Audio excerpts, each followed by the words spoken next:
જય હિન્દ દર્શક મિત્રો, હું છું પઠાણ યાકુબ રઝા અને આપ જોઈ રહ્યા છો ઈ ક્રાંતિ ન્યૂઝ।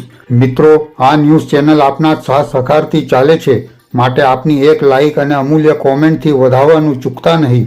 આજના સમાચાર આમ છે કે છોટાઉદેપુર જિલ્લાના મુખ્ય મથકને અડીને આવેલ લુણવાડ ગામ પાસે એસટી બસમાં આગ લાગી હતી। આજ રોજ છોટાઉદેપુર ફેરકુવા રૂટની બસ નંબર GJ18Z4546 માં આગ લાગી હતી, જ્યારે પ્રાથમિક તપાસમાં આગ લાગવાનું મુખ્ય કારણ ટાયર ફાટવાના હોવાનું સામે આવ્યું હતું।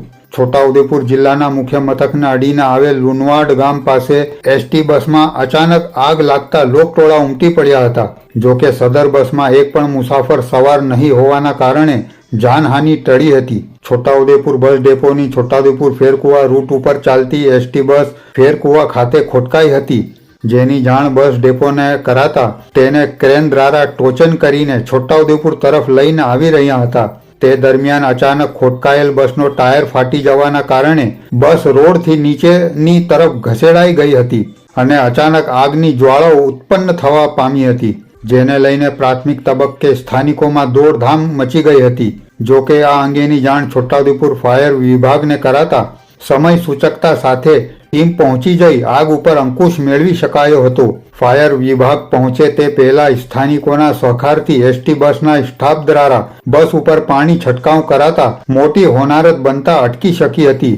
એસટી બસ ખોટકાયેલ હાલતમાં હોય, એક પણ મુસાફર સવાર ન હતો, તેથી હોનારતનું ગંભીર સ્વરૂપ બનતા અટક્યું હતું। આવો સાંભળીએ ફાયર ઓફિસર યુવરાજસિંહ ગોહિલ શું કહેવા માંગે છે। આજરોજ છોટાઉદેપુર અગ્નિશમન અને તાત્કાલિક સેવા વિભાગને બપોરે 12:38 કલાકે મુખ્ય ફાયર કંટ્રોલ રૂમમાં કે કુવાથી છોટાઉદેપુર તરફ એક બસની અંદર ટોચન કરીને જે તે કંઈ મિકેનિકલ પ્રોબ્લેમ ખરાબી હોવાના કારણે લઈ જયેલા હતા, તેની અંદર કંઈ કારણોસર આગ લાગતા તાત્કાલિક ધોરણે મેં અને અમારા ફાયરની ટીમ તાત્કાલિક સ્થળ પર આવી જે તે બસની અંદર આગ લાગી હતી એને કાબૂ કરી સંપૂર્ણપણે આગ બુઝાવેલ છે। જનરલી બસની મેં આગ વધુ લાગવાથી જેમ કે ટાયરની મેં બ્લાસ્ટ થાય એવું લાગતું હતું, પછી બેટરીને ડિસ્કનેક્ટ કરીને પ્રોપર અમે ફાયરને એક્સક્યુઝ કરેલ। યુવરાજ Gohil, Azhar station fire officer. પ્રિય દર્શક મિત્રો, આવા જ લેટેસ્ટ, સચોટ અને નિષ્પક્ષ ન્યૂઝ નિહાળવા ઈ ક્રાંતિ ન્યૂઝ ચેનલને હમણાં જ સબસ્ક્રાઇબ કરી લેશો અને આપની મહત્વપૂર્ણ લાઇક કોમેન્ટ જરૂરથી કરશો। ધન્યવાદ।